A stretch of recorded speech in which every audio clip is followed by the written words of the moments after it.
Bueno, lo primero que llama la atención es que no vaya a ser transmitida. Me parece que es mucho más relevante una audiencia de reformalización donde se le imputan nuevos cargos a una revisión de medidas cautelares. Estamos con Sabas Chaguán, ex fiscal nacional, para preguntarle precisamente por aquello. Y lo otro, Sabas, que a mí personalmente me llama la atención, es porque lo que dice Roberto, si la fiscal Encina no va a pedir la prisión preventiva, contando con nuevos elementos, como es un informe contable de la Contraloría que avalaría la propuesta del Ministerio Público. Sabas.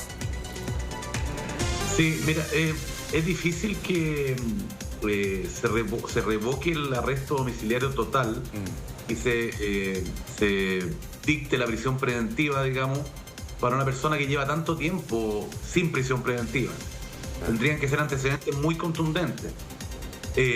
Y al parecer, los antecedentes que hay, no estoy hablando de estos nuevos de SMAPA, porque eso sí que puede ser catastrófico para la defensa, pero al parecer todavía no llegan. Estoy hablando del informe Contraloría. Exacto. Que en la revisión de cautelares del 22 de agosto que recordaba Roberto, se dijo que tenían un informe Contraloría que precisaba el monto del perjuicio y que decía claramente que eran esos 31.000 millones aproximadamente que tú mencionabas. Pero esos 31.000 millones como perjuicio eventual del fisco, de la municipalidad, siempre estuvieron arriba de la mesa. No sé si me explico. Entonces sería bastante complicado que se le... O sea, difícil o poco probable.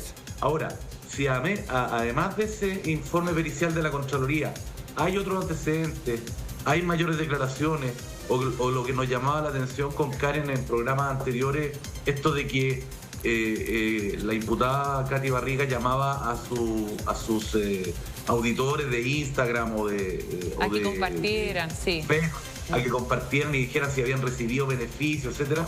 Eso podría ser considerado inclusive como una intromisión en la declaración eventual del testigo. Claro, entonces por ese lado tal vez podría revocarse y aumentarse, mejor dicho, la prisión preventiva. Por otro lado, la reformalización que hay hoy día, no se transmite, anteriores, no se transmite. Ahora, no se transmiten todas.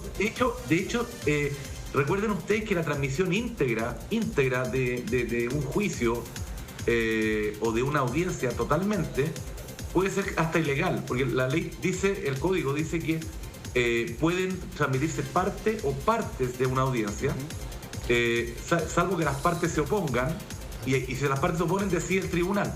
¿Se acuerdan ustedes del caso de la señora Nabila Rifo en Coyhaique? Sí, claro. Que transmitieron prácticamente, fue escalofriante, transmitieron prácticamente en vivo todo el juicio. Yo me parece un exceso eso. Es que depende del criterio, Sabas, ¿no? Ahí hay que ver cuál es el criterio, porque ese era un caso que tenía detalles que eran muy innecesarios de dar a conocer. Sí, pero, sí, lo tengo claro, Karim. Si estoy poniendo como ejemplo que en ese caso, para no vulnerar la ley que impide transmitir íntegramente, sacaron un día.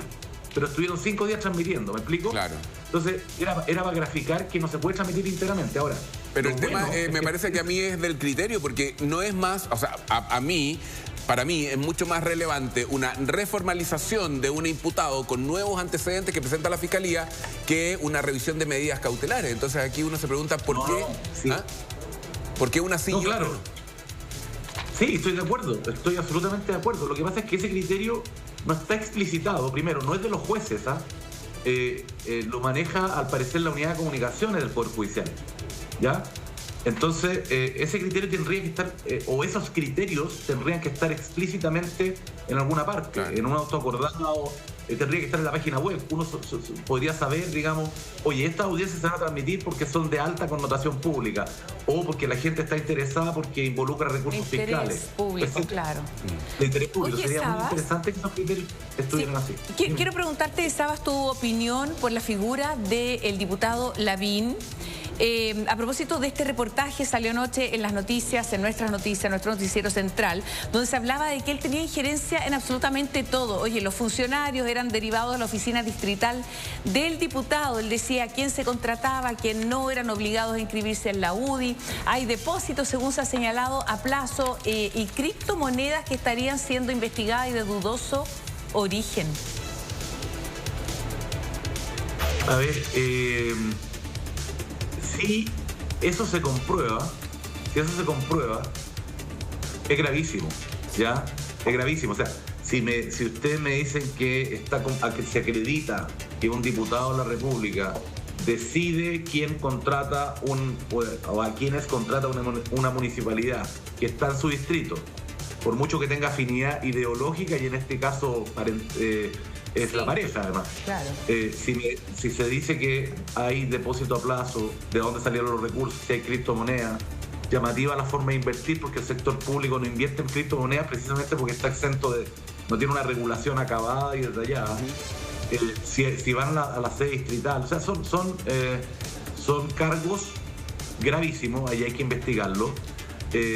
Pero esos antecedentes, algunos, ¿no? Es tan grave, no, pero recordemos que Roberto Salos mencionaba, y nosotros la otra vez vimos, inclusive salió en pantalla, un exfuncionario, ¿te acuerdas, Karen? Que Sí. hubo un Zoom y él mostró algunos correos. Entonces, esos correos, si se comprueban también, son muy graves, porque el diputado no puede prevalerse de esta categoría de pareja, de cónyuge, para inmiscuirse en una administración municipal. Y lo otro, si además lo hacen ir a la sede distrital y afiliarse a un partido, o sea, de izquierda a derecha, me da lo mismo, es muy, muy grave. Sabas, ¿podría configurarse más allá de un tráfico de influencia un delito más grave también de fraude al fisco? Y en ese caso podría Katy Barriga, o más bien Joaquín Lavín, podría ser de alguna manera cómplice de Katy Barriga en este delito. Así que si comprobara que hay informaciones cruzadas de diálogos, de conversaciones entre ellos, donde se decidía, porque uno podría pensar aquí que Katy Barriga de alguna manera, no sé si fue utilizada la palabra, pero tal vez instrumentalizada como para tomar decisiones ahí por parte de un parlamentario. O sea, se presumen, todas las personas se presumen inocentes, pero por lo que uno ve, la señora Barriga no es muy fácil de instrumentalizar, creo. No es muy inteligente. Entonces, ¿podrían ser cómplices? Es que para allá iba. Lo que tú me dices podría ser cómplice, pero podría ser más grave, Karen. Porque cómplices son los que cooperan a la ejecución de un delito, ¿ya? Por actos anteriores o simultáneos. Pero acá están en una hipótesis de coautoría, podrían ser coautores del delito que tú mencionas.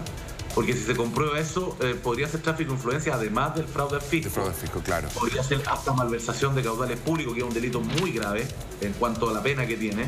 Entonces, yo creo que hay que investigarlo, respetando la presunción de inocencia, pero lo que se está diciendo, si se acredita, podría terminar en una condena, sin duda. Y con respecto a lo que tú dices, también podría servir eventualmente para exacerbar, para aumentar la cautelar de la propia Katy Barriga y llegar a prisión preventiva. Entonces, creo que hay mucho hilo que tirar, digamos, y mucho paño que cortar de esta investigación. Y si la fiscal, que una fiscal joven, pero tiene experiencia, digamos, si la fiscal no va a pedir hoy día el agravamiento, por así decirlo, de la cautelar, o sea, la prisión preventiva, puede ser también una estrategia para consolidar precisamente más antecedentes de los que tú mencionas, o direccionar la investigación contra el diputado también. Porque no sé si hay querella presentada contra el diputado, pero al menos hay denuncia. Y eso al Ministerio Público le sirve igual que una querella, la denuncia para poder abrir el espectro. Y además el tema está también que supimos en las últimas horas que había vuelto, por así decirlo, la Corte reincorporó a la Municipalidad de Maipú como querellante, porque siempre que participa el Consejo de Defensa del Estado y una municipalidad existe esta polémica. El Consejo de Defensa del Estado siempre dice, oiga, yo represento al fisco, usted sálgase, ¿ya? Y en este caso la Corte lo reincorporó solamente por 3 delitos. Sí, vamos a estar atentos, queridos Sabas, a lo que pasa ahí con lo que ocurre al interior. Ya hay un equipo nuestro que está muy atento, sí, está Roberto también en el lugar, así que muchas gracias, Sabas, felicidades. Que esté bien, chao, buena semana. Harto cariño, felices fiestas, pues.